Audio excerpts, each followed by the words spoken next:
সব কটা সুন্দরভাবে জল থেকে ছেঁকে নেব। ছেঁকে নিয়ে সব কটা আমার ছেঁকে নেওয়া হয়ে গেল। এইবারে আমি কি করব, কড়াতে তেল দিয়ে দেবো। দেখো এইগুলো আবার একটা একটা করে ভাজবো না, মানে সবগুলো আমি সুন্দর করে এপিট ওপিট করে একটু ব্রাউন করে ভেজে নেব।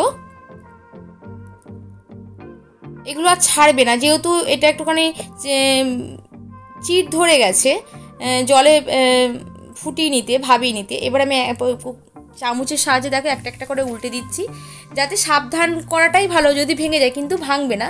দেখো এক পিঠটা হয়ে গেছে, এবার এক পিঠটা আমি সুন্দরভাবে উল্টে পাল্টে নিলাম। এবারে যেগুলো হয়ে গেছে সেগুলো এবার আমি তুলে নেব।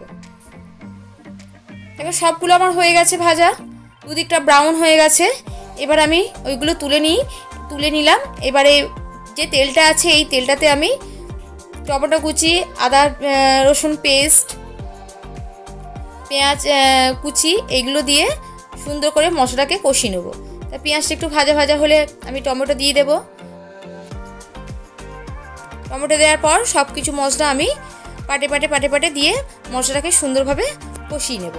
আমার সব কিছু মশলা দেওয়া হয়ে গেছে, জিরে গুঁড়ো, ধনে গুঁড়ো, আদা রসুনের পেস্ট, টমেটো কুচি দিয়ে আমি ভালো করে কষিয়ে নিলাম। একটু ঢাকা চাপা দিয়ে নরম হয়ে গেল মশলাটা, একটা সুন্দর সেন্ট ছুঁড়েছে, কাঁচা গন্ধটা মশলা চলে গেছে। একটু নাড়াচাড়া করে আমি জল দিয়ে দেব। দেখো মশলাটা সুন্দরভাবে কষানো হয়ে গেছে। এবারে মাছগুলো দেওয়ার জন্য যতটুকু আমার জল প্রয়োজন তরকারিতে আমি ততটুকু জল দিয়ে দিলাম, যে যাতে মশলাগুলো বা সব মশলাগুলো মাছের ভিতর ঢোকে। আমি কাঁচা জলটাতে একটুখানি ফুটিয়ে নিলাম, তারপরে সব মাছগুলো দিয়ে দিলাম। দিয়ে আমি 10 মিনিট আবার ঢাকা চাপা দিয়ে রেখে দেবো। 10 মিনিট পর আমি ফিরে আসছি। 10 মিনিট পর ফিরে এলাম। দেখুন সুন্দরভাবে একটা কালার চলে এসেছে তরকারিটার। এবারে একটা আমি সার্ভিং প্লেটে ঢেলে নিচ্ছি। ঢেলে নেওয়ার পরে এটা সুন্দরভাবে আমি একটু ধনেপাতা, কাঁচা লঙ্কা আর বাটার দিয়ে গার্নিশ করে দেবো।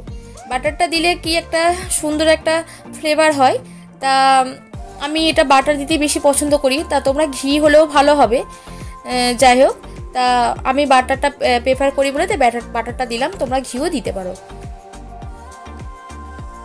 দেখো দেখতে খুব সুন্দর হয়েছে। আমি ধনেপাতা, বাটার, কাঁচা লঙ্কা একটু সাজিয়ে দিলাম। এই হয়ে গেল আমার চিতল মাছের মুইঠা। তোমরা একদিন বাড়িতে করে দেখো কেমন হবে। আমার রেসিপিটা তোমাদের যদি একটু ভালো লেগে থাকে অবশ্যই আমার চ্যানেলটা সাবস্ক্রাইব করে আমার পাশে থেকো। হ্যাঁ, আরেকটা কথা বলা হয়নি, আমার চ্যানেলটা কিন্তু রেসিপির চ্যানেল নয়, তাই আমার চ্যানেলটা ডেইলি ব্লগের চ্যানেল। তার জন্য আমি সব কিছুই তোমাদের সঙ্গে শেয়ার করি। কোনো কিছু ভালো রেসিপি রান্না করলে বা কোথাও গেলে, কোথায় ঘুরতে গেলে, বেড়াতে গেলে ডেইলি ব্লগে। তাই এইভাবে আমার পাশে থেকো। সবাই সুস্থ থেকো, ভালো থেকো, টাটা।